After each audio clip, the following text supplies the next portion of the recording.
भागवत भगवान की है आरती। पापियों को पाप से है तारती। शांति गीत पावन पुनीत पापों को मिटाने वाला, हर दर्श कराने वाला। ये शांति गीत पावन पुनीत पापों को मिटाने वाला, हर दर्श कराने वाला। ये सुख करनी है दुख हरनी, ये सुख करनी है दुख हरनी, ये सुख करनी है दुख हरनी, ये सुख करनी है दुख हरनी। श्री मधुसूदन की आरती। पापियों को पाप से है तारती। श्री भागवत भगवान की है आरती। पापियों को पाप से है तारती। मधुर बोल जगबंद खोल सनमार्ग बनाने वाला, बिगड़ी को बनाने वाला।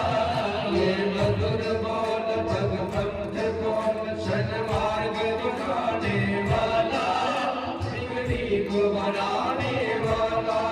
श्री राम जय घनश्याम जय, श्री राम जय घनश्याम जय, श्री राम जय घनश्याम जय, श्री राम जय घनश्याम जय। यही प्रभु महिमा की आरती। पापियों को पाप से है तारती। श्री भागवत भगवान की है आरती। पापियों को पाप से है तारती। श्री भागवत भगवान की है आरती। पापियों को पाप से है तारती। पापियों को पाप से है तारती। पापियों को पाप से है तारती। पापियों को पाप से है तारती। ओम यज्ञेन यज्ञाय यन्त्रदेवा स्थानि धर्माणि प्रथमान्या सन्नाते हनाकं महिमा।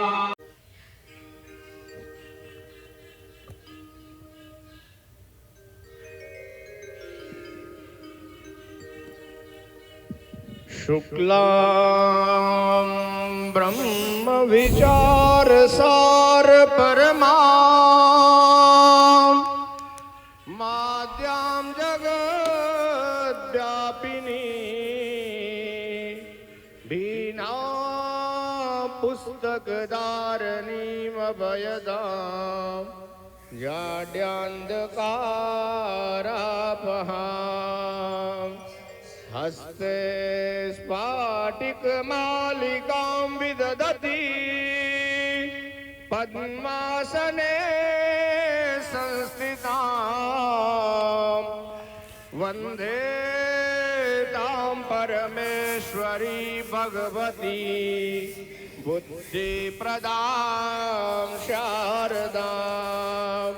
कस्तूरी तिलकं ललाटपटले वक्षस्थले कौस्तुभः नासाग्रे वरमौक्तिकं करतले वेणुकरे कङ्कणा सर्वाङ्गे हरिचन्दनं सुललिता कंठे च मुक्तावली गोपास्त्री परिवेष्टितो विजयते गोपाल चूड़ामणि पुराण पुरुषोत्तमाय नमः।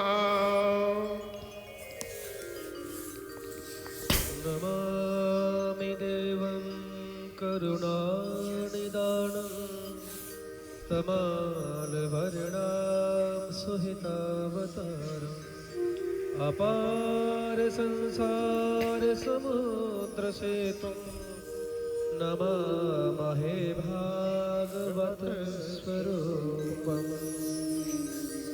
श्री भागवत भगवान की है आरती, पापियों को आपसे है आरती। श्री भागवत भगवान की है आरती, पापियों को पाप से है तारती। के मुक्ति पद ये पंचम वेद निराला, ब्रह्म ज्योति जगाने वाला, ये अभय गगन मुक्ति पथ के पंचम वेद निराला, ब्रह्म ज्योति जगाने वाला। हरि नाम यही, हरि नाम यही, हरि नाम यही, हरि नाम यही, नाम यही, हरि नाम यही, हरि नाम यही, हरि नाम यही यही जगमंगल की आरती, पापियों को पाप से हटारती। श्री भागवत भगवान की है आरती, पापियों को पाप से हटारती। शांति नीत पावन मुद्र पादों मिटाने वाला, हर दर्श कराने वाला, शांति की पावन मुद्र पादों मिटाने वाला, हर दर्श कराने वाला।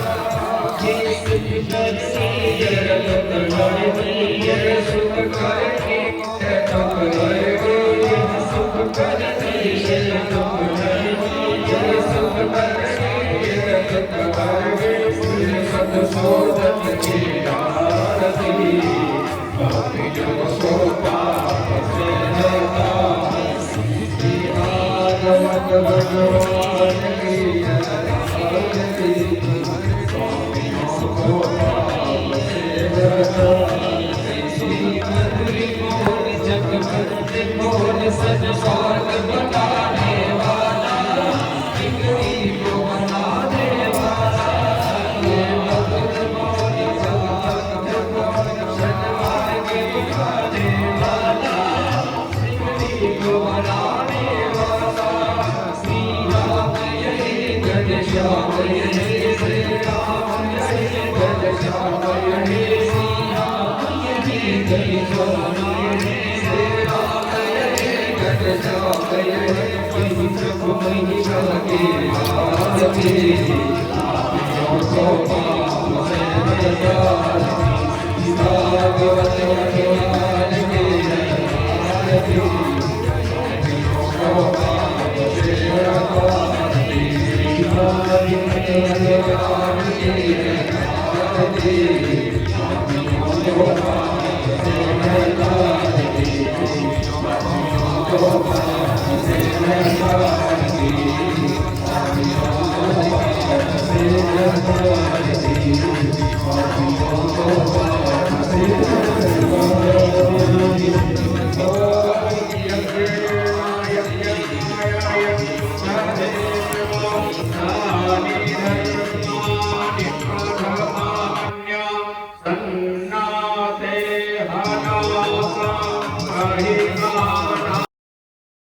भद्रं कर्णेभिः शृणुयाम देवा,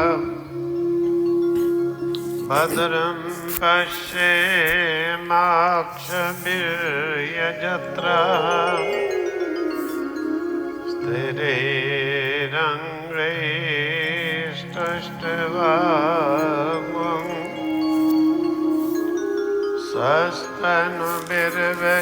स्वस्तनुभिर्वशेमहि देवहितं जदायु।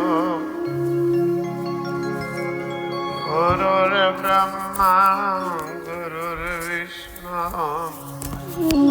गुरुर्देवो महेश्वरः,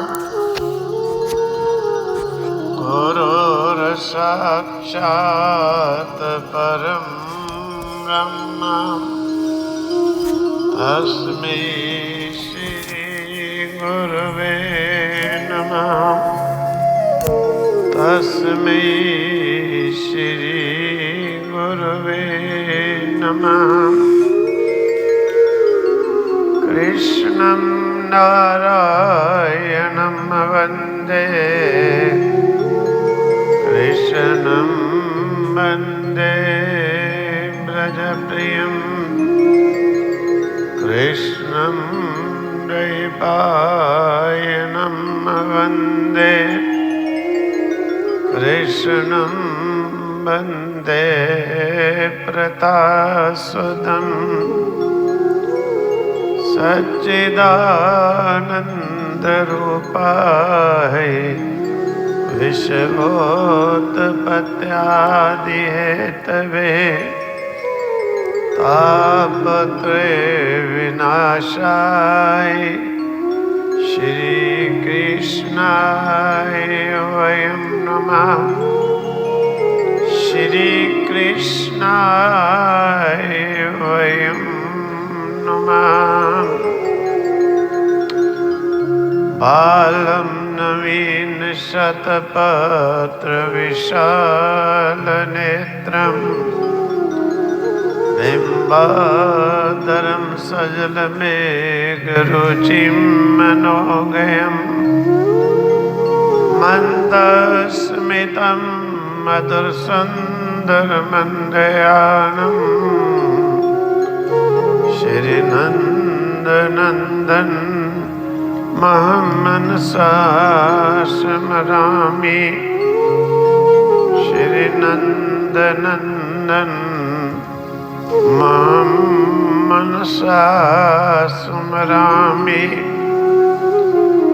देयं सदा परिभवग्नमभीष्टदोहं तीर्थास्पदं शिविरञ्चिनुतं शरण्यं प्रत्यार्तियं प्रणतपाल भवाब्धिपोतं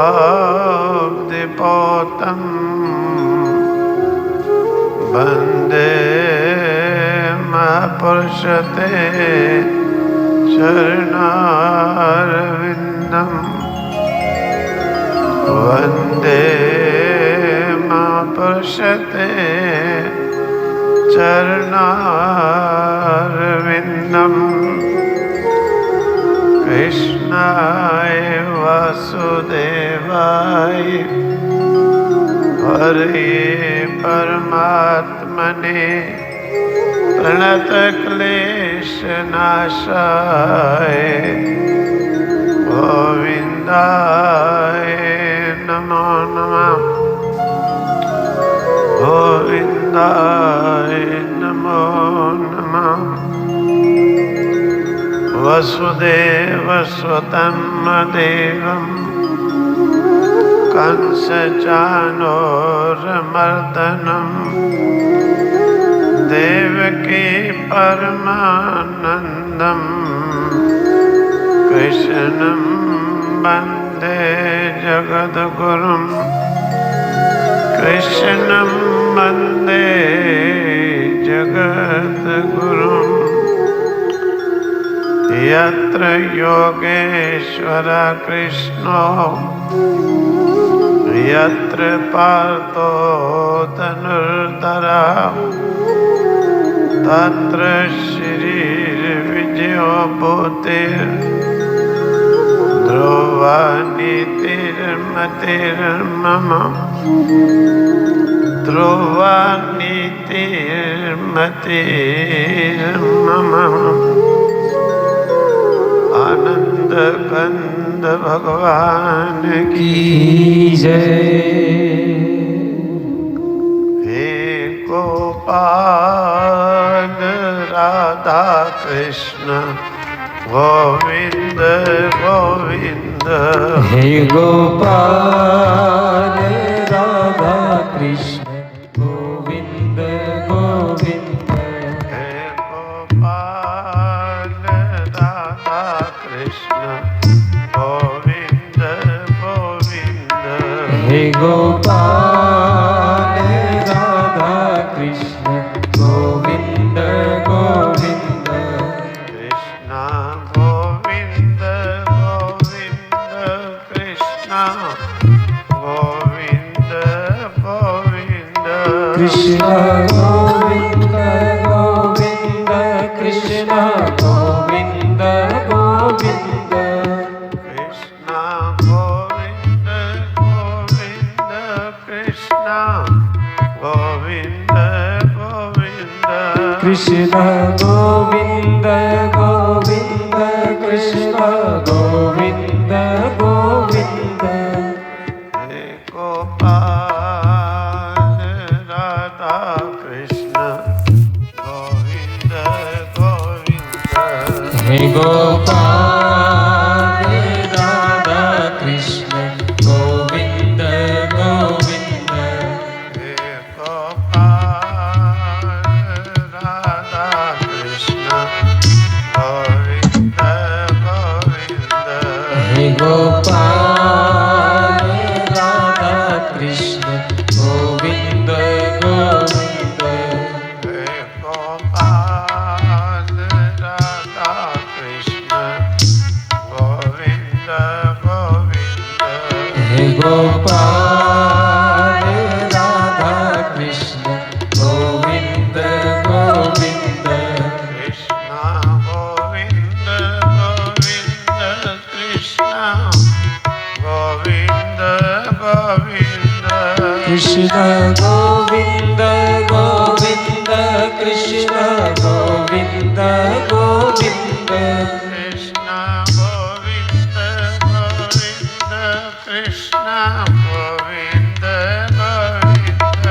कृष्ण गोविंद गोविंद कृष्ण गोविंद गोविंद कृष्ण गोविंद गोविंद कृष्ण गोविंद गोविंद कृष्ण गोविंद गोविंद कृष्ण गोविंद गोविंद कृष्ण गोविंद गोविंद कृष्ण गोविंद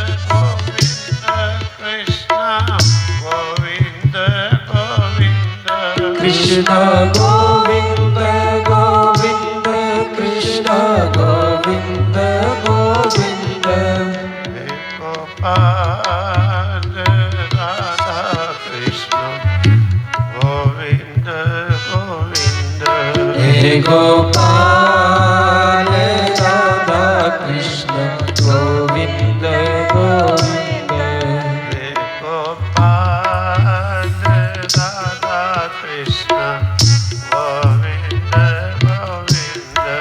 हे गोपाल राधा कृष्ण गोविंद गोविंद हे गोपाल राधा कृष्ण गोविंद गोविंद हे गोपाल राधा कृष्ण गोविंद गोविंद हे गोपाल राधा कृष्ण गोविंद गोविंद हे गोपाल राधा कृष्ण गोविंद गोविंद हे गोपाल राधा कृष्ण गोविंद गोविंद श्री कृष्ण चंद्र भगवान भगवान की जय पवन सुत हनुमान की जय हर हर हर महादेव वृंद एवं धर्मानुरागी भक्तजन भक्ति स्वरूपा माताएं आज श्रीमद् भागवत विवेचन स्वरूप तत्व पर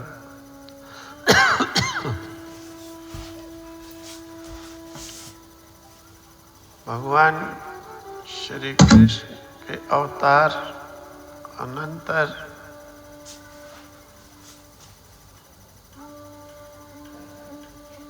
अनेकों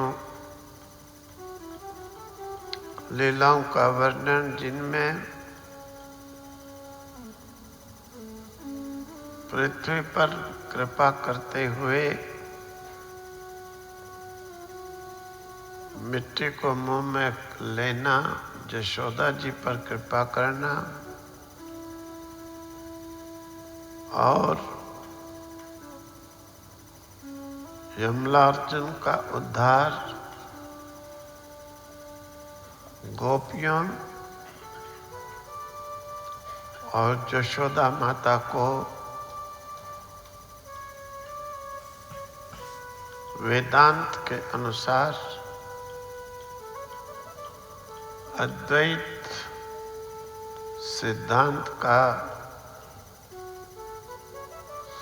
वर्णन ब्रह्मा जी का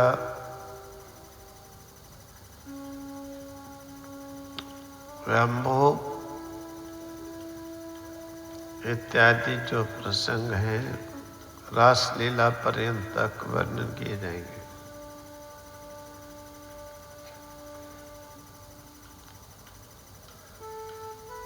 सुखदेव जी कहते परीक्षित, भगवान श्री हरि कृष्ण जी के स्वरूप में अवतार ग्रहण करके इस जगत पर कृपा करते हुए असुरों का संहार और धर्म की स्थापना का कार्य कर रहे हैं। बुद्धिजीवी लोगों को अवश्य ही इस कार्य में हाथ बटाना चाहिए। भगवान के इस सृष्टि के कार्य में धर्म की रक्षा के लिए, स्थापना के लिए, धर्म को बढ़ाने के लिए, अधर्म की प्रवृत्ति कम करने के लिए प्रयास जीवन में अवश्य ही करने चाहिए। भगवान की चलाई हुई प्रणाली के अनुसार अगर ये जीव चलता है, यहाँ पर भोगों को भोग करके परलोक में मोक्ष प्राप्त करता है। श्री कृष्ण ने एक दिन विचार किया, गोपियां इकट्ठी होकर यशोदा जी से कहती हैं, देखो मैया, कल आपने लीला सुनी है, वत्सा न मुंचन क्वचिद असमय संजात हासः। समय से पहले ही,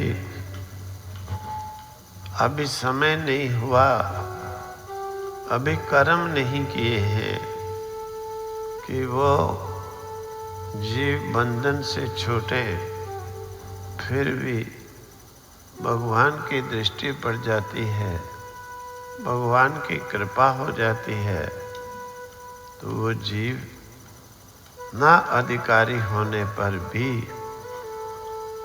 बंधन से मुक्त होने का अधिकारी बन जाता है। कारण कि भगवान की कृपा संकल्प मात्र से हो जाती है। जीव को उसी प्रकार से गुरु क्या करते हैं, गुरु शिष्य को अधिकारी बना देते हैं,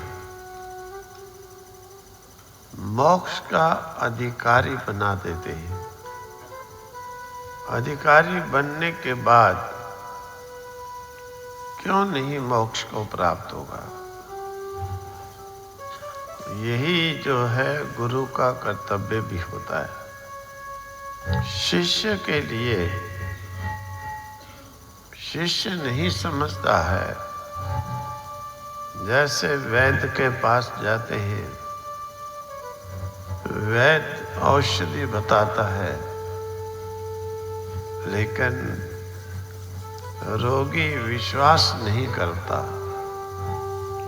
वो रोगी रोग से छुटकारा नहीं पा सकता। जो रोगी विश्वास करता है, वैद्य के औषधि के अनुसार चलता है, वह अवश्य ही रोग से छुटकारा पा जाता है। इसी प्रकार से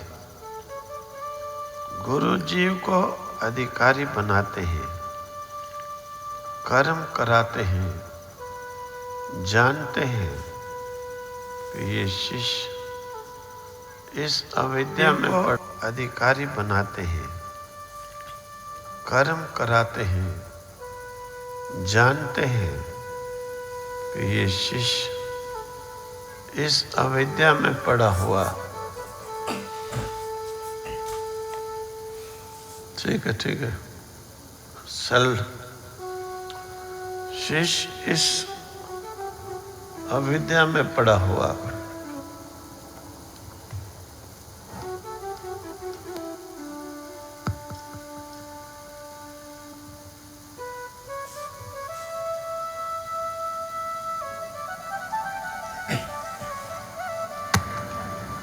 बार बार अधोगति को प्राप्त होगा।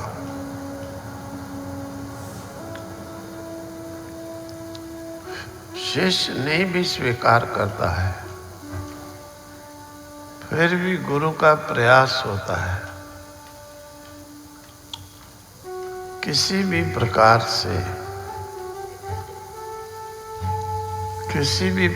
से शिष्य को अधिकारी बनाया जाए, क्योंकि रोगी नहीं पहचानता है कि क्या औषधि अपने आप से ही विरोध करे। कोई भी नहीं कहता है कि मैं मर जाऊं, हर एक कहता है मैं बच जाऊं। रोग हो जाते हैं, डॉक्टर कहते हैं टांग काटनी पड़ेगी, कहते हैं काट लो। बाजू काटनी पड़ेगी, कहते हैं काट लो। आंख भी कई बार कहते हैं रोग हो गया, निकालनी पड़ेगी, निकाल लो। और गुटखा पान खा खा के तंबाकू जीवा पर कैंसर हो जाता है, जीवा काटनी पड़ेगी तभी बचोगे, कहते हैं काट दो, जीवा भी काट दो। नासिका में हो जाए, नासिका भी काट दो। भले कुरूप लगे, लेकिन हम बचने चाहिए। हम सब कुछ शरीर कटवाने पे तैयार, लेकिन मैं मरूं नहीं, मैं बचा रहूं। वो मैं जो है, वो कौन मैं है? शरीर तो सारा व्यक्ति कटवाने पे तैयार है, वो मैं वही है स्वस्वरूप आत्मा। क्योंकि आत्मा का अभाव कोई भी नहीं चाहता और आत्मा का अभाव कहीं पर है भी नहीं, सत्यता है।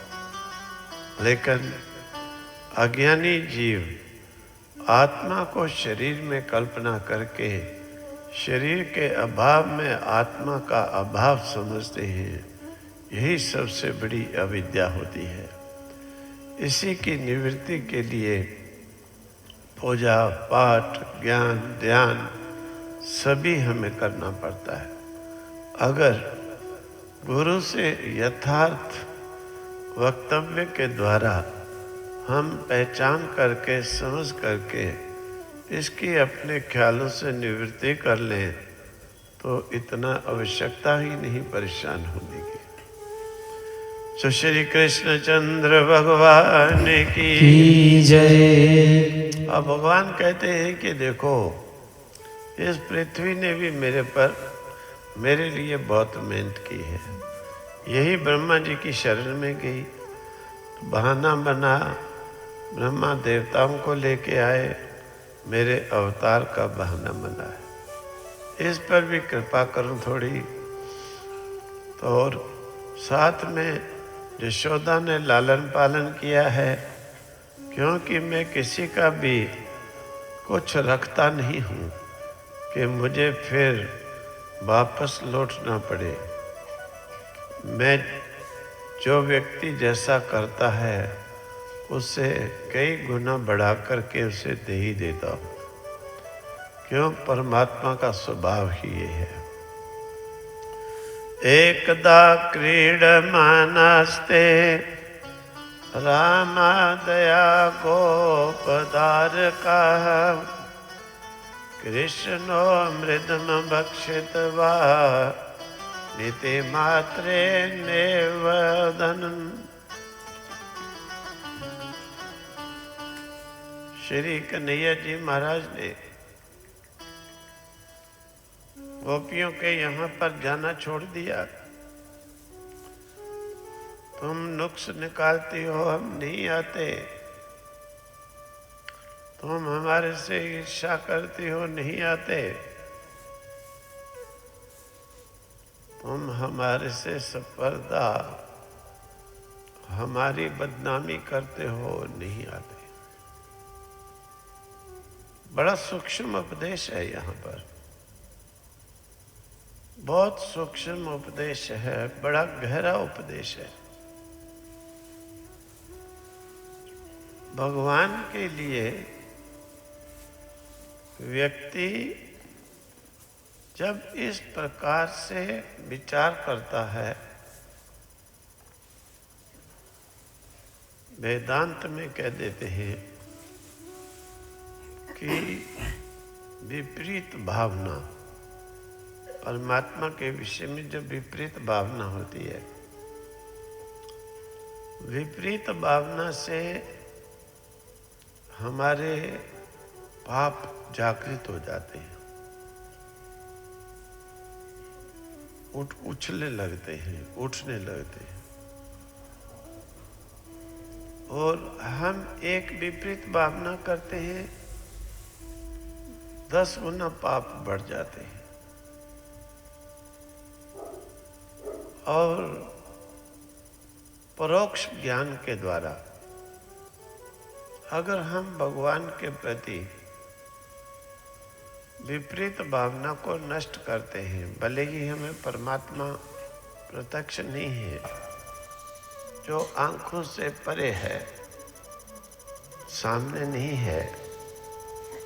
जैसे राम राजा बबू, राम राजा हुए, लेकिन हमने देखे तो नहीं है, हमें देखे नहीं, लेकिन हम मानते हैं कि भगवान राम थे, हैं। ये जो परोक्ष ज्ञान है परमात्मा का, इस परोक्ष ज्ञान से भी जो विपरीत भावना थी कि भगवान नहीं है, विपरीत भावना का नाश हो जाता है। विपरीत भावना जो थी वो नष्ट हो जाती है परोक्ष ज्ञान से। भगवान को देखे नहीं हो, पकड़े नहीं हो, फिर भी मानते हो, परोक्ष ज्ञान से भगवान के प्रति विपरीत भावना का नाश हो जाता है, पाप नहीं बढ़ते हैं। और फिर अपरोक्ष ज्ञान होने की संभावना हो जाती है।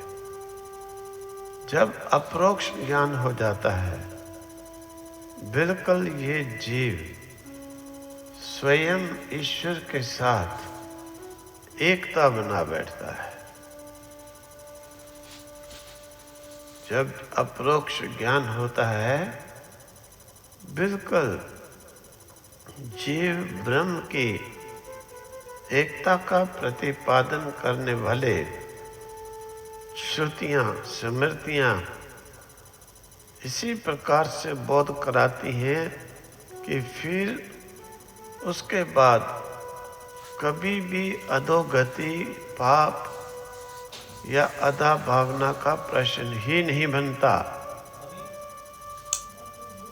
युग युग बीत जाए, कहते हैं अप्रोक्ष ज्ञान होने पर उसके सब पाप भी जो हैं पुण्य बन जाते हैं। समस्त उसके पाप भी पुण्य बन जाते हैं। क्यों?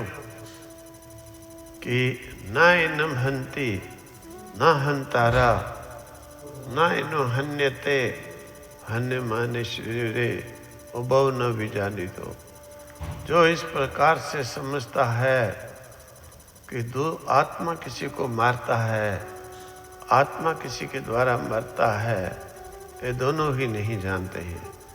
ना तो वो किसी को मार सकता है, ना ही वो किसी के द्वारा मारा जा सकता है। ये अप्रोक्ष ज्ञान का लाभ है। अप्रोक्ष ज्ञान यानी प्रत्यक्ष। जैसे 10 व्यक्ति कहीं नदी पार किए, पार जाकर के एक व्यक्ति ने सबको गिना, 1 2 3 4 5 6 7 8 9, अपने आप को नहीं गिना। रोना शुरू हो गए सब। उसने कहा भाई नदी पार करते हमारा एक आदमी मर गया। सब रोने लग गए, रोते रहे। एक व्यक्ति आया, उसने कहा भी आप रोते क्यों हो? हमारा एक साथी नदी में पार करते करते मर गया। उसने पूछा तुम कितने आदमी हो? हम 10। उसने गिनती की, वो 10 ही हैं। उसने नहीं कहा कि तुम 10 हो। उसने कहा तुम्हारा जो व्यक्ति है 10वां, वो मरा नहीं है। 10वां व्यक्ति मरा नहीं, वो जीवित है। इतना कहने से ही सब रोना चुप हो गए। 10वां व्यक्ति जीवित है, इतना कहने से ही सब रोना चुप हो गए। मतलब परोक्ष ज्ञान कि परमात्मा है, परमात्मा के प्रति सद्भाव उत्पन्न हो जाता है, असद्भाव नष्ट हो जाता है। इतने ज्ञान से ही फिर उसने गिनती करके, फिर भी उनको इच्छा थी, जो हड़बड़ाहट थी कि 10वां व्यक्ति जीवित है, लेकिन हम उसे देखें। जैसे संसार में परमात्मा है, ये ज्ञान होने के बाद भी इच्छा होती है हम परमात्मा को देखें। परमात्मा है, मालूम है, सुना है, बताया गया है, फिर भी परमात्मा को देखने की इच्छा। उस व्यक्ति ने कहा जब तक वो इच्छा पूरी नहीं होती तब तक पूरा परमात्मा के प्रति क्लियर नहीं हो पाएगा, सेटिस्फैक्शन नहीं हो पाएगी। उसने कहा देखो 1 2 3 4 5 6 7 8 9 और तुम स्वयं 10। तुम स्वयं 10। तब उन्हें पूरा विश्वास, पूरी सेटिस्फैक्शन, पूरे शांत हो गए कि 10वां पुरुष स्वयं में। इसी प्रकार से परमात्मा के प्रति भी, परमात्मा के वर्णन करने के उपरांत सूत्र कहते हैं, मंत्र कहते हैं उपनिषद के कि तत् त्वम असि, अरे तुम स्वयं ही वो हो। अयम आत्मा ब्रह्म, अहम ब्रह्मास्मि, ये चिंतन करो मैं ही ब्रह्म स्वरूप आत्मा हूँ, मैं ही ब्रह्म स्वरूप आत्मा हूँ। प्रज्ञानम ब्रह्म, दूसरा नहीं, स्वयं ये आत्मा ही ब्रह्म है।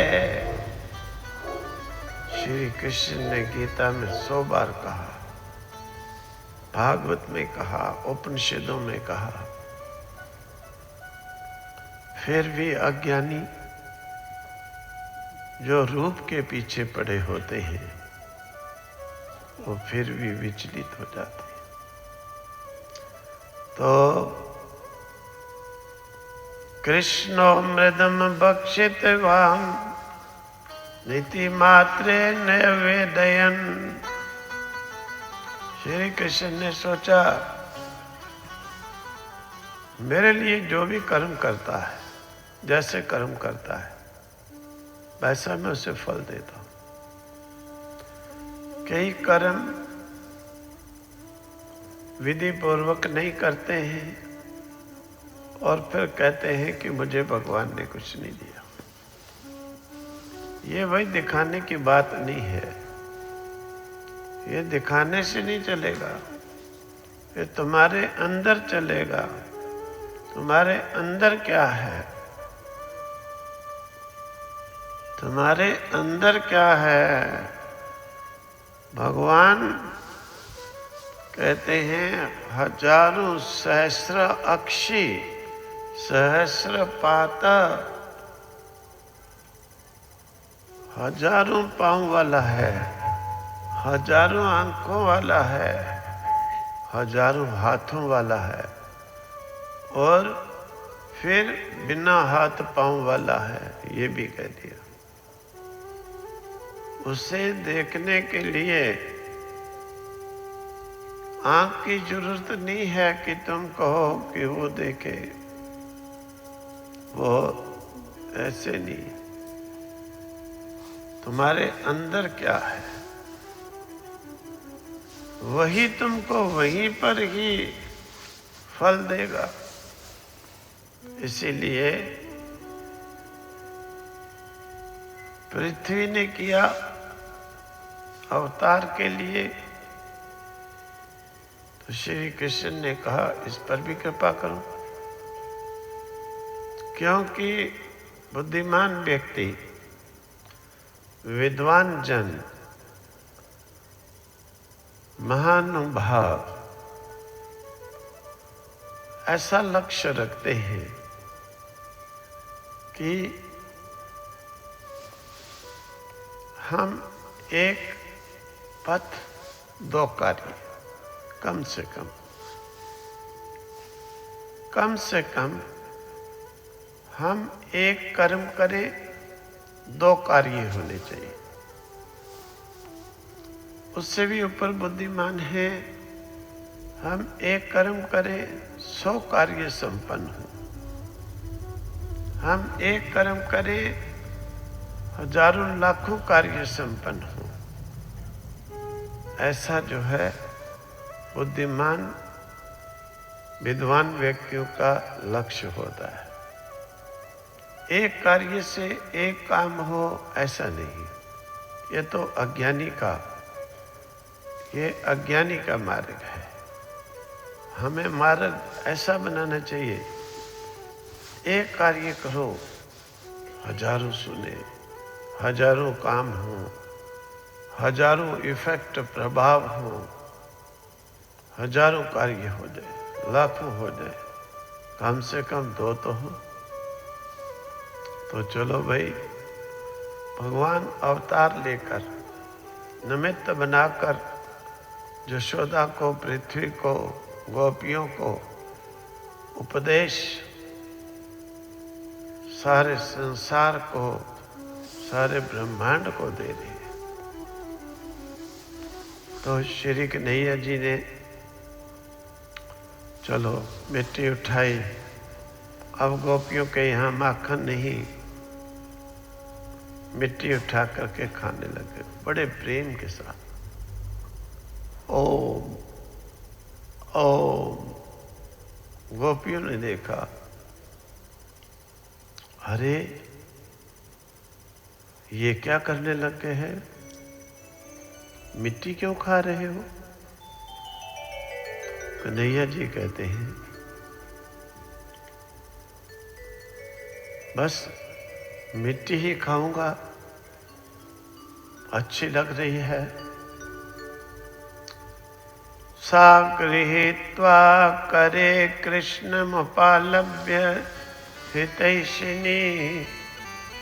श्री कृष्ण के साथ प्रभु परमात्मा नारायण में श्रद्धा प्रेम रखने वाली गोपियां, भाव रखने वाली गोपियां कहती हम मिट्टी तो नहीं खाने देंगे आपको।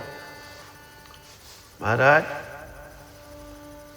वदन्ति यशोदा भय संभ्रांता प्रेक्षणाक्षय भाषत। कन्हैया जी कहते नहीं, मैं तो भाई मिट्टी खाऊंगा, तुम मुझे बदनाम करते हो, हम तो मिट्टी ही खाएंगे। चलो भाई, गोपियों ने पकड़ा कन्हैया को, एक बाजू से एक गोपी, एक बाजू से एक गोपी लेकर के यशोदा जी के पास जा करके कहने लगी, देखो यशोदा जी, ये लाला जो है मिट्टी खा रहा है। यशोदा जी ने कहा, अरे कस्मान मृदमदान्तान्नात्मनं भवान भक्षितवान। अरे क्यों लाला, तुम मिट्टी क्यों खाते हो? ऐसा क्यों किया? श्री कृष्ण जी कहते हैं, हे माता, नाहं भक्षितवानं वा सर्वे मिथ्या अभिशंसिनाः। यदि सत्य गिरस तर्हि पश्य मे मुखम। मैंने तो मिट्टी नहीं खाई है, मैंने तो मिट्टी नहीं खाई है। सर्वे मिथ्या अभिशंसिना, ये सब गोपियां झूठ बोलने वाली हैं, ये सब झूठी हैं। हे मैया, मैंने मिट्टी नहीं खाई, मैं तो सच्चा आदमी हूं, बाकी ये सब झूठे आदमी हैं। गोपियों ने कहा, अरे देखो, सामने सामने ही झूठ बोल दिया, सामने सामने ही झूठ बोल दिया।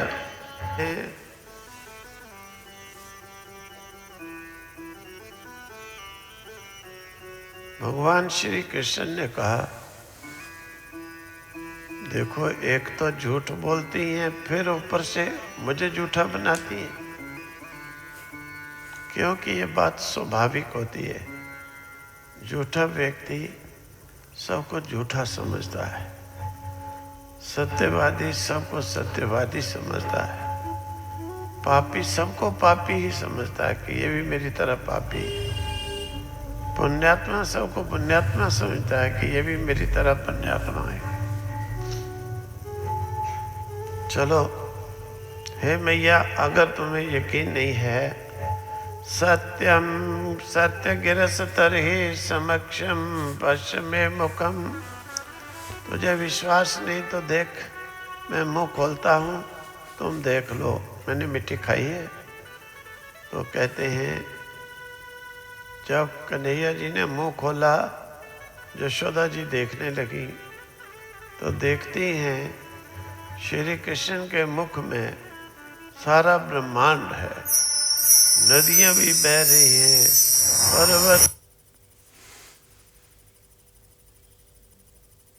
हैं, देवता भी हैं, सभी हैं।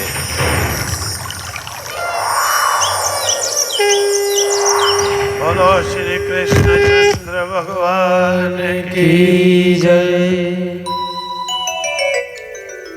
यद्देवं तर्हि व्यादेहित युक्ता सा भगवान हरि।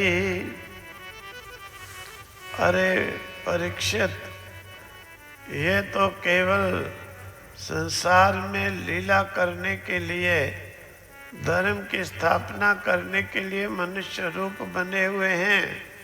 वास्तव में तो ये भगवान हरि हैं। भला इनसे कौन सी चीज रह सकती है? यशोदा जी ने देखा तो यशोदा जी हैरान हो गई। अरे क्या देख रही हूं मैं? पहाड़, देवता, सूर्य, चंद्रमा, स्वर्ग, सब कुछ ही भगवान के मुख में।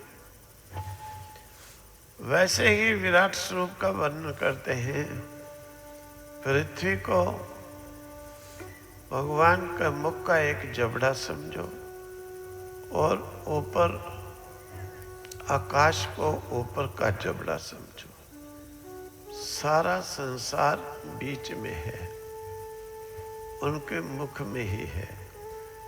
विराट स्वरूप का वर्णन करते हैं ना, तो इसी प्रकार से श्रुतियां भी कहती हैं। माता यशोदा जी ने कहा कि देखो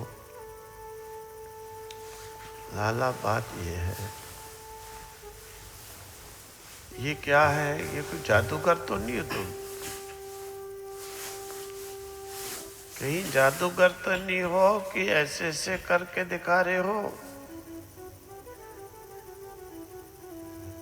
कन्हैया जी कहते नहीं यशोदा जी, तूने मेरी सेवा की है, लालन पालन किया है, मैंने तुम्हें उसका फल दिया है कि तुम सारी त्रिलोकी को यहीं पर देख लो। सारी त्रिलोकी को यहीं पर देखो। चलो, यशोदा जी ने सोचा कि ठीक है, मालूम नहीं पड़ता है, छोटा सा लाला मुख कैसे ऐसे हो गया। गोपियां भी आश्चर्यचकित हो जाती हैं। तो सुखदेव जी कहते हैं, परीक्षित, भगवान हरि इस प्रकार से अवतार लेकर के नित्य प्रति अनेकों लीलाएं कर रहे हैं। एकदा गृह दासीषु यशोदा नंद गेहिनी कर्मांतर तनियुक्ता सो निर्ममंथ स्वयं मददिहि। यानि यानि गीतानि तद बालचरितानि च दधि निर्ममंथने काले स्मरन्ते तान्य गायता। कहते हैं यशोदा माता भक्ति का एक प्रतीक माना गया है। यशोदा जी का जीवन भक्ति का प्रतीक। तो भाई कैसे भक्ति सीखनी हो तो यशोदा जी के जीवन चरित्र से। क्यों? जिनके पास में जगत के पालनहार भगवान हरि ही पहुंच गए, तो इससे बढ़कर और भक्ति क्या है? तो फिर कहते हैं यशोदा जी की वो भक्ति कैसी है? कहते हैं, सुनाते हैं, एकदा गृह दासीषु यशोदा नंद गेहिनी। दासियों को यशोदा जी ने अपने घर के कामों में लगा दिया, घर के कार्यों में लगा दिया। लेकिन कर्मांतर नियुक्तासु, और कामों में लगा दिया। निर्ममंत स्वयं ददीहि, जो लाला के लिए माखन बनाना है वो स्वयं। आजकल समाज के अंदर बड़ी गिरावट ये होती है।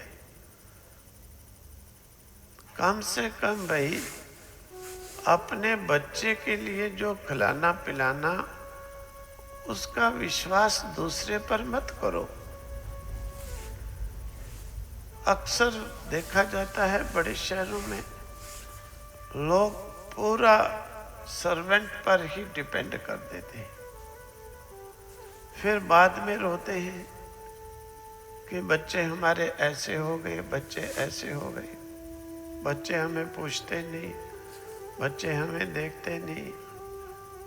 अब तो मैं बताऊं, आप लोग यकीन नहीं मानोगे, भले आप लोग जो है सर्च करके देखना, ये आपको YouTube पे भी मिलेंगे, गूगल पे भी मिलेंगे।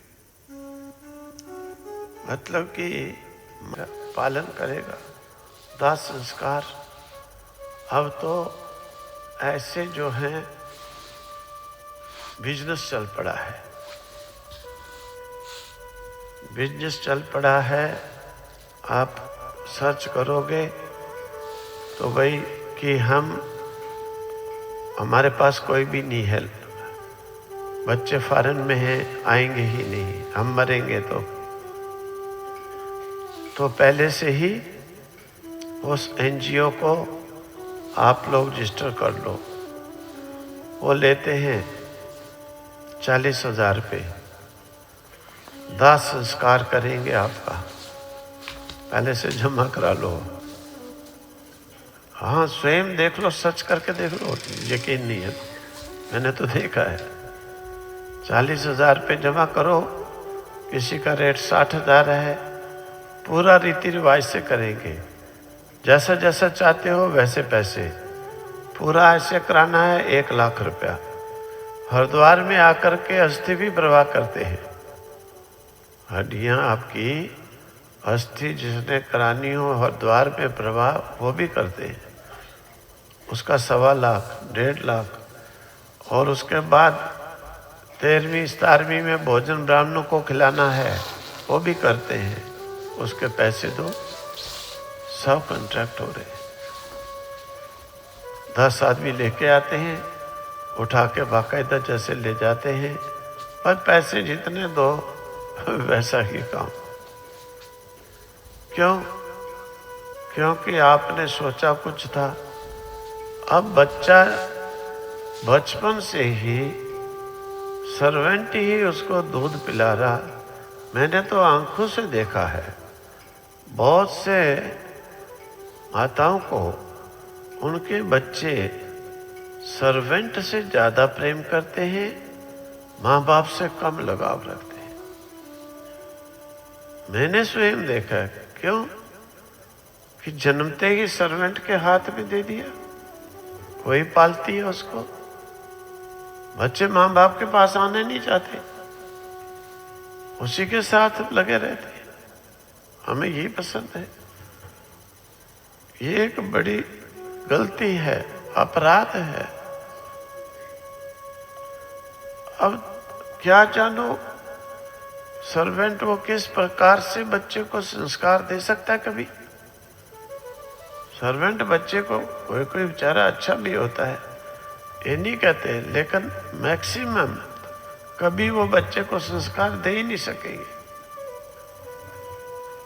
इसीलिए कहते हैं भक्ति यशोदा की कर्मांतर नियुक्ता सो। बाकी कामों में दासियों को लगा दिया, बाकी काम सब घर के करा लो सर्वेंट से। लेकिन बच्चे के लिए जो चीज है, पति के लिए जो चीज है, पुत्र के लिए जो है, वो अपने हाथों से। वो दूसरे के हाथों पर विश्वास नहीं रखना चाहिए। वो दूसरे के हाथों पे विश्वास नहीं रखना चाहिए। देखो मैं बताऊं, यही बड़ियाल वाले हैं, वो भक्त आते रहते हैं। एक बार कहने लगे, शादी थी हमारी बड़ियाल की, लड़का बड़ियाल का था, बारात जानी थी। स्वयं बता रहा कि हम लोग गए कि जहाँ बारात जानी थी मैरिज हॉल में, भाई पहले देखें थोड़ा कैसा इंतज़ाम। कहते अभी तो दिन में गए, कैटरिंग वाला तैयारी कर रहा, तो देखा उसको हॉल में पानी नहीं था टैंकी में। तो जो थाली साफ करने वाले वो क्या करते हैं, थाली लेते थू, दूसरी थाली लेते थू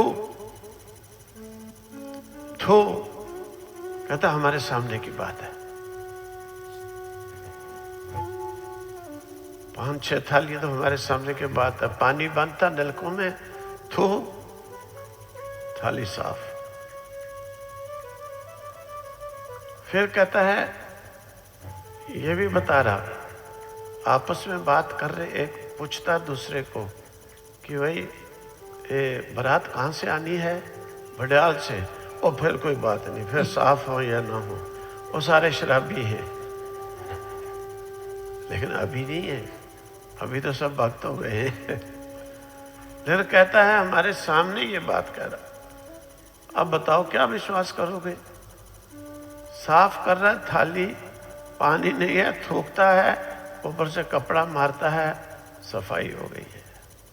इसीलिए बाकी काम सब करो, नौकरों से कराओ, सर्वेंट से कराओ, लेकिन जो खाना है, बर्तन भी धुला लो, सफाई भी करा लो, वो अपने हाथ से।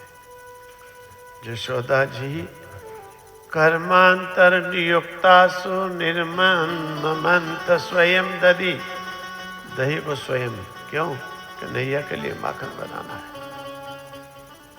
चलो इधर क्या किया, कन्हैया को गोदी में भी ले लिया, कन्हैया को गोदी में ले लिया।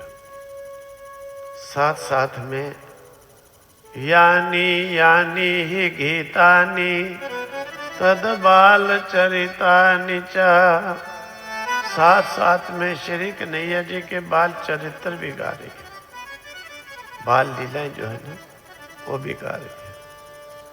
और दधि मंथने काले स्मरन्ते तान्य गायन, दधि मंथन करते समय याद भी कर रही हैं और साथ में गा भी रही है। कन्हैया जी आंखों से कन्हैया की ओर देख रही हैं, मुंह से कन्हैया के बाल चरित्र गा रही हैं, और बुद्धि से, मन से संकल्प उनके बाल लीलाओं का उनको याद कर रही है, हाथों से दधि मंथ रही है। ये भक्ति का स्वरूप है, ये भक्ति का स्वरूप है। कर्म करो, कर्म करो, भगवान भी कहते हैं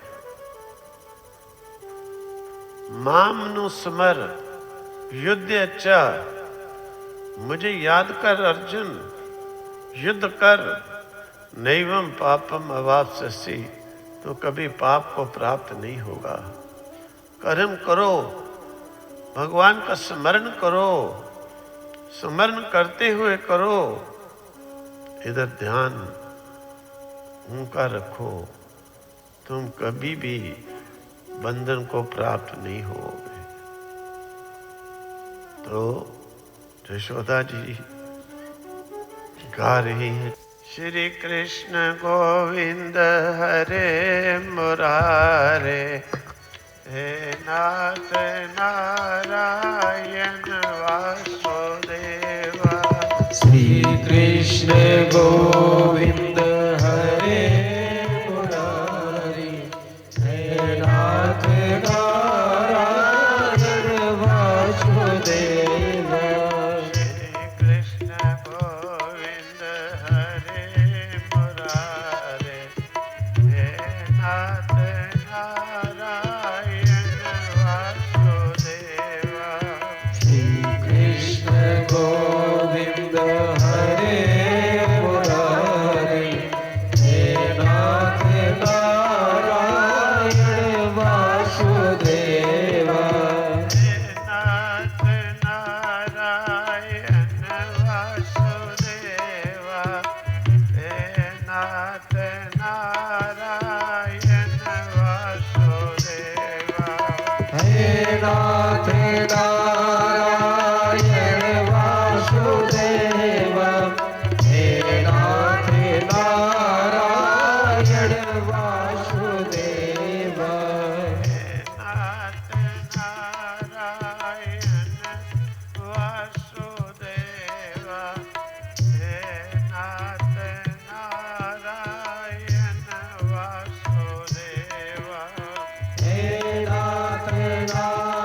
बिठा के बोलो, आत्मा के स्वरूप में मानकर बोलो।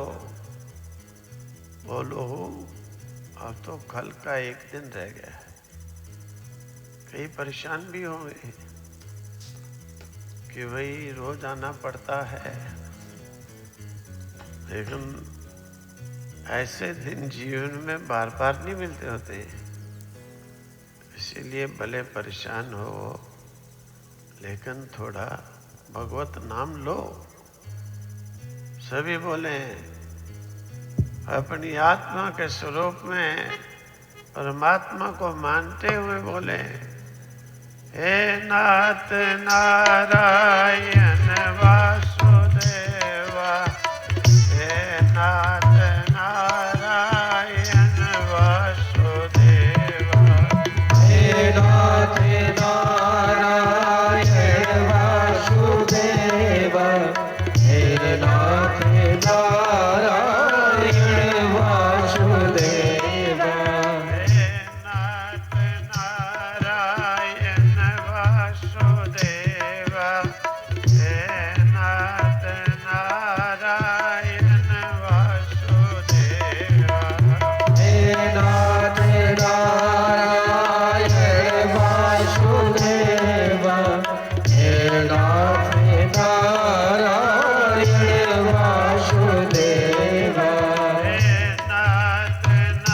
नारायण वासुदेवा, हे नाथ नारायण वासुदेवा, हे नाथ नारायण वासुदेवा, हे नाथ नारायण वासुदेवा, श्री कृष्ण गोविंद हरे मुरारे, हे नाथ नारायण वासुदेवा, श्री कृष्ण गोविंद हरे मुरारे, हे नाथ नारायण वासुदेवा, श्री कृष्ण गोविंद हरे मुरारे, हे नाथ नारायण वासुदेवा, श्री कृष्ण गोविंद हरे मुरारी, हे नाथ नारायण वासुदेवा, श्री कृष्ण गोविंद हरे मुरारे, हे नाथ नारायण वासुदेवा, श्री कृष्ण गोविंद हरे मुरारी, हे नाथ नारायण वासुदेवा, तो कहते हैं इसी प्रकार से दधि मंथ करते करते क्या हुआ, यशोदा जी ने उधर दूध भी चढ़ाया था। तो दूध भी चढ़ाया था, उबलने के लिए दूध में उफान आया, दूध बाहर गिरने लगा। तो कहते हैं लीला तो स्थूल रूप से बड़ी आसान है, लेकिन सूक्ष्म रूप से लीला बड़ा भारी मनुष्य के जीवन में ज्ञान देने वाली है। तो कहते हैं वो क्या करता है भाई क्या है, तो वो तो रगड़ रहा है वहीं पर।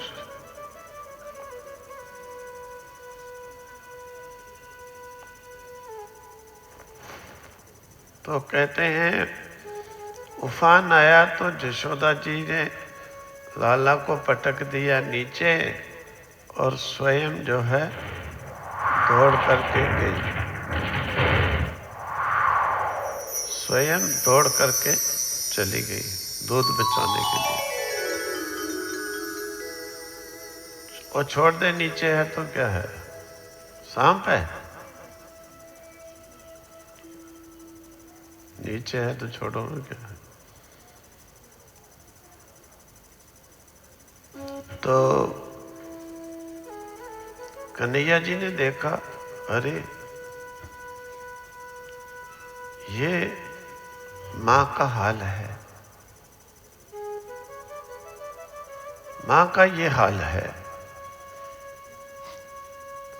माँ जो है दूध का संचय करती है, किसके लिए? बेटे के लिए, बच्चे के लिए ना। माँ को बच्चा छोटा होता है, दूध का प्रबंध करती है, गाय भी रखती है कि बच्चे को गाय का दूध पिलाएंगे, कई मंगाते हैं दूध बच्चे के लिए, और बच्चे को पटक दिया और दूध को बचाने के लिए चल पड़ी। दूध को बचाने के लिए चल पड़ी, जिसके लिए दूध है उसे पटक दिया, उसे त्याग दिया, उसे त्याग दिया।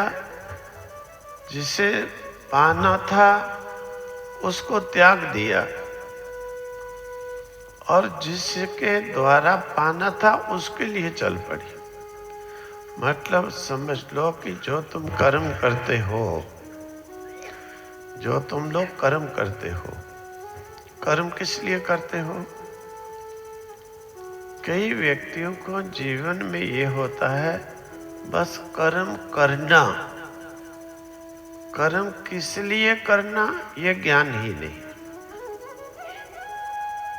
केवल कर्म करना है, बाकी ज्ञान नहीं है। देखो मैं बताता हूँ, कितने जो नास्तिक पंथ हैं, जो परमात्मा नहीं मानते हैं, कितने पंथों को आप लोग देखोगे कि वो कर्म करते हैं, सिमरन करते हैं, कहेंगे हम सत्संग जाते हैं। किस लिए जाते हो? कुछ भी नहीं। सिमरन किस लिए करते हो? ये भी कुछ भी नहीं, कुछ नहीं पता। 50-50 साल जिनको हो गए जाते गुरु के पास, मैंने हजारों से पूछा है, तो भाई किस लिए सिमरन करते हो? कुछ भी नहीं, बस सिमरन करना। किस लिए सत्संग सुनते हो? कुछ भी नहीं, केवल सत्संग सुनना। मतलब कि कर्म व्यक्ति करता है, किस लिए करता है? अरे ये भी ज्ञान नहीं तो कर्म करने का लाभ क्या होगा? हम कर्म करते हैं, पूजा पाठ करते हैं, सिमरन करते हैं,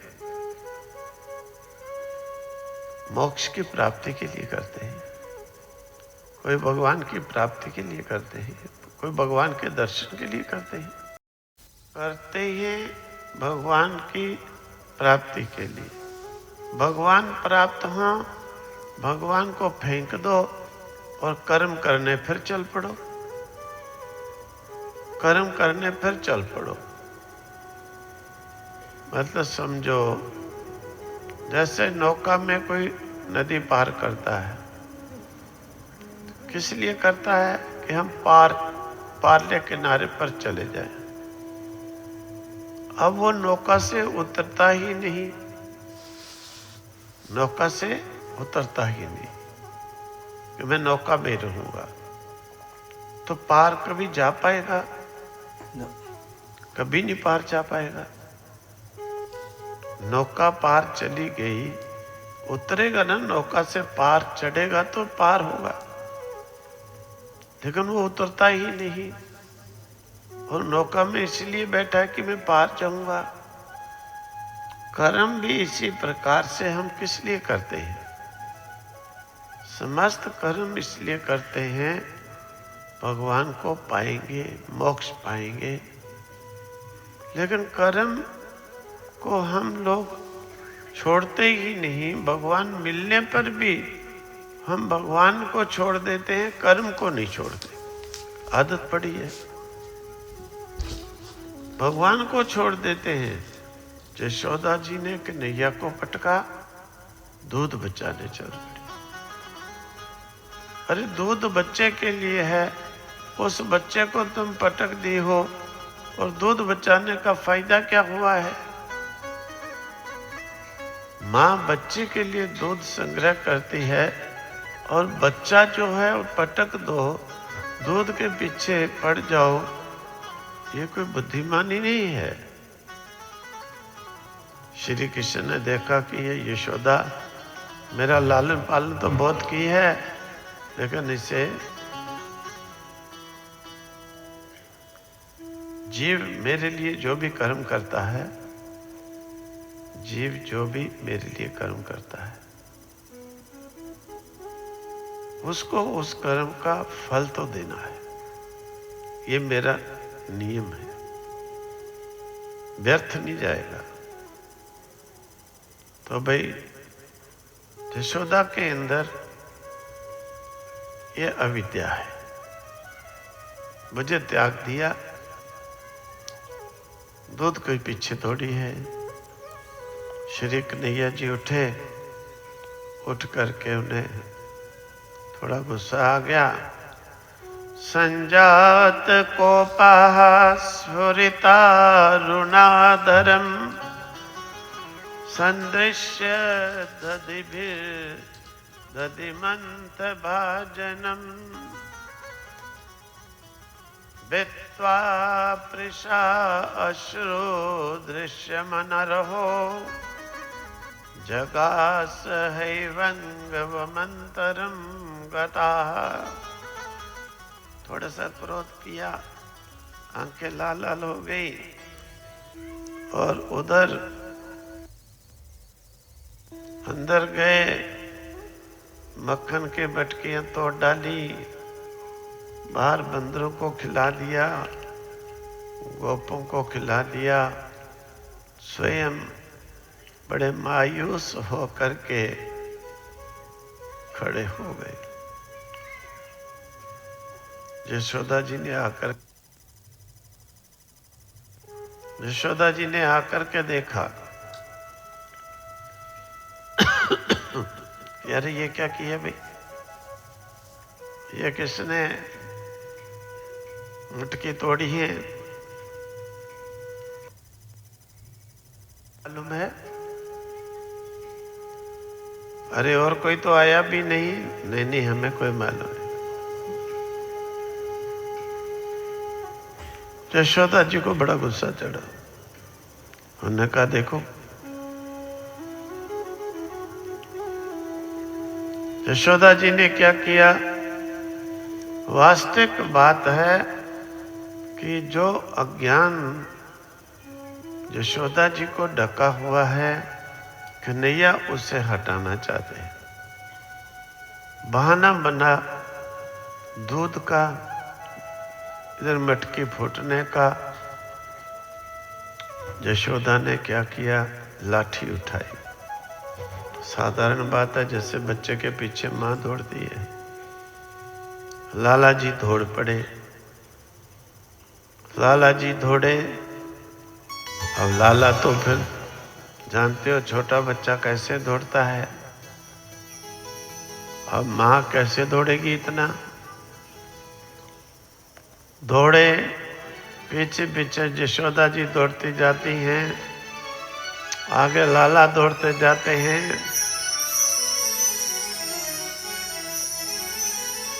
तो दौड़ती दौड़ती कहते हैं यशोदा जी थक जाती है।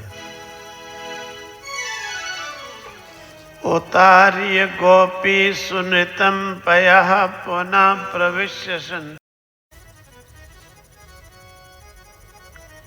यशोदा जी थक जाती हैं तो रुक जाती है। कन्हैया भी जहाँ खड़े थे वहीं रुक गए। फिर यशोदा जी डंडा ली दौड़ी। अभी मैं तुमको बताती हूँ। अब क्या हुआ? गोपियां भी देख करके दौड़ी। कहने लगी कि हमारे घर के मक्खन के मटके टूटते थे। हम कहती थी तो यशोदा कहती कोई बात नहीं, कोई बात नहीं, कोई बात नहीं। आज अपने घर के टूटे तो देखो कैसे डंडा लेके बूढ़ी दौड़ रही है। आज मजा आया है। गोपियां भी साथ में दौड़ी। आखिर यशोदा जी हार गई, हार करके डंडा फेंक दिया, बैठ गई। श्री कन्हैया जी आए, आकर के माता की गोदी में बैठ गए। यशोदा जी कहने लगी, अरे लाला, मेरा शरीर इतना भारी है, पसीने से लथपथ हो गया। अरे तुम सोचे भी नहीं, मुझे कितना तड़पाया, कितना दौड़ाया। श्री कृष्ण जी कहते हैं, माता जी बात यह है यशोदा, त्यक्त्वा यष्टिं स्वतं भीतं विज्ञाय अबर्कवत्सलः येष किल तं बद्धुं धामनाथ वीर्य को विदाह। बात ये थी, मैया ये तुमने जो हाथ में पकड़ा था ना, जिसके पास ये होता है उसके पास में कभी नहीं आता। डंडा मतलब अभिमान का प्रतीक होता है। डंडा यष्टि मतलब अभिमान का प्रतीक। अभिमान जिसमें होता है ना, वो मुझे नहीं पकड़ सकता, क्योंकि मैया जिसमें अभिमान है वो कभी भी मुझे नहीं पकड़ सकता है, ना मैं उसके पास आता हूं। तो कहते हैं ये क्या बात हो गई? ये तो स्थूल लीला करके समझा रहे हैं। वेदांत में इसी चीज को ज्ञानियों के यहाँ प्रकट करने का ढंग अलग होता है। वो कहते हैं उस परब्रह्म परमात्मा को पाना, तदाकार वृत्ति का प्रवाह करना, बस। हमारे गुरुजी कहा करते थे, दृष्टि ज्ञानमयीं कृत्वा पश्य ब्रह्ममयं जगत। अरे जीव क्या दुखी हो, क्या भागते हो, जीवन भर तड़पते हो। दृष्टि ज्ञान में ही करो, यही सारा जगत ब्रह्म में दिखेगा। बड़ी दूर की बात ही क्या करते हो। बस ज्ञान में दृष्टि बनाने के लिए सब प्रयत्न है। कोई तप करता है, कोई ध्यान करता है, कोई पूजा करता है, कोई ज्ञान पकड़ता है। अब क्यों? तो बिना अभिमान के होते क्यों नहीं परमात्मा आते हाथ में? प्रश्न ये बनता है, अभिमान के होते परमात्मा क्यों नहीं हाथ में आते? देखो, व्यक्ति जैसा अभिमान करता है वैसा ही उस समय उसका अंतःकरण होता है। एक तो आप लोगों का रूप है, ये सामने दिखाई देता है। एक आप लोगों के अंदर और रूप है। इसी मनुष्य शरीर के अंतर्गत ना एक और भी आपके अंदर है। उसकी पहचान आपके संस्कारों से, आपके कर्मों से होती है।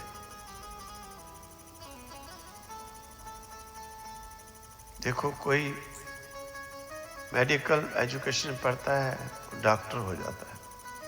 इंजीनियरिंग करता है, इंजीनियर हो जाता है। कोई टीचर की करता है, टीचर हो जाता है। कोई शैतानी की पढ़ता है, वो शैतान भी कहते हैं लोग उसको। लेकिन सोचो, सामने दिखाई देता है डॉक्टर का कुछ, सामने दिखाई देता है इंजीनियर का कुछ, सामने दिखाई देता कि शैतान है, वो उसके अंदर की सोच है, उसके अंदर के संस्कार है, उसके अंदर के संस्कार है। किसके कारण है? एजुकेशन के कारण, उसकी एजुकेशन के कारण। जैसे जैसी उसकी संस्कार विद्या है, उसके अंदर वैसा ही एक रूप और है जो उसने जीवन में बनाया। मतलब हमारा मन, बुद्धि, चित्त, अहंकार, ये एक अलग रूप जैसा अभिमान करता है वैसा ही वो बन जाता है। आप लोग बाहर देखते हो वृक्ष, क्या होता है, हमारे नेत्रों से एक सूक्ष्म वृत्ति निकलती है, निकल करके वो इतनी सूक्ष्म होती है, जहां हमने देखा वहां तक सारे आकार पर छा जाती है। पहाड़ देखा, पहाड़ पर छा जाएगी, पहाड़ का रूप कैप्चर करके वापस अंदर आके हमें जो है बताएगी, हम पहाड़ देख रहे हैं। अगर वो अंदर नहीं आएगी तो आप लोग ये नहीं बोल सकते हो कि मैं पहाड़ देख रहा हूं, तब तक नहीं बोलोगे। जैसे सोया हुआ मनुष्य है, उसकी वृत्ति, आंखें कई बार खुली रह जाती हैं, आंखों के सामने उसका कुछ भी ले जाओ तो वो उस समय जो है वृत्ति नहीं निकल रही है, वो स्वप्न अवस्था है। उस समय वो कभी नहीं कहेगा कि मैं ये देख रहा हूं। वही वृत्ति जो है निकल करके, छा करके जब अंदर जाके कहती है चित्त में कि मैंने वृक्ष देखा, मैंने मनुष्य देखा, तब मनुष्य कहता है मैं मनुष्य देख रहा हूं, पर्वत देख रहा हूं, वृक्ष देख रहा हूं। अब यही वृत्ति कहते हैं, जब ब्रह्माकार हो जाती है, जब परमात्माकार हो जाती है, तो बस हमारा अंदर जो अंतःकरण है वो भी उस समय ब्रह्माकार हो जाता है, परमात्माकार हो जाता है। बस यही जो अंतःकरण का कर्ता भोक्तापन से हटना और ब्रह्माकार परमात्माकार होना, इसी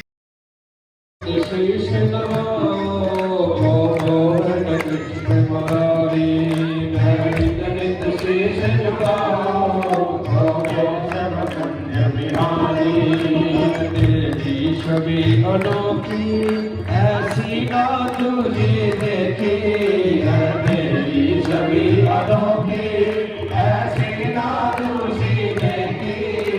सारा सुंदर कोई ओ मोर मुकुट दिलदारी, तुम सारा सुंदर कोई ओ मोर मुकुट दिलदारी।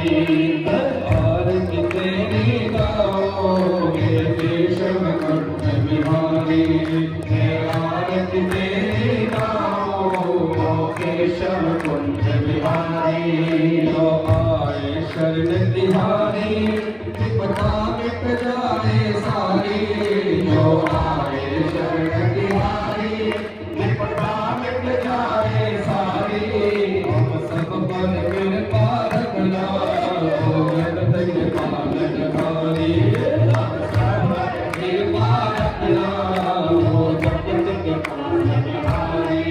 केशव कुंज बिहारी, राजा सतप्रीत लगाई और प्रीत की रीत चलाई। राधा सतप्रीत लगाई और प्रीत की रीत चलाई। राधा के प्रेमी जय राधे रास बिहारी, राधा प्रेमी जय राधे रास बिहारी। जय राधे तेरे गाओ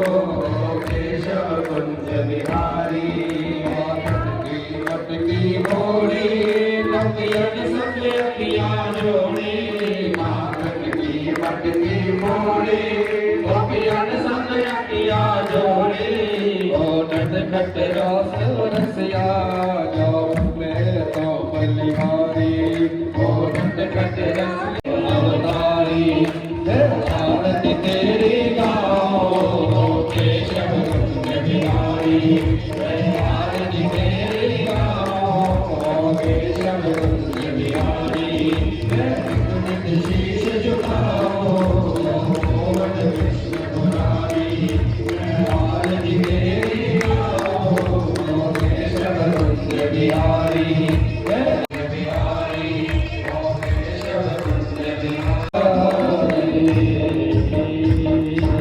ओम यज्ञेन यज्ञमाययन्त देवा सानि धर्माणि प्रथमान्यासन्ना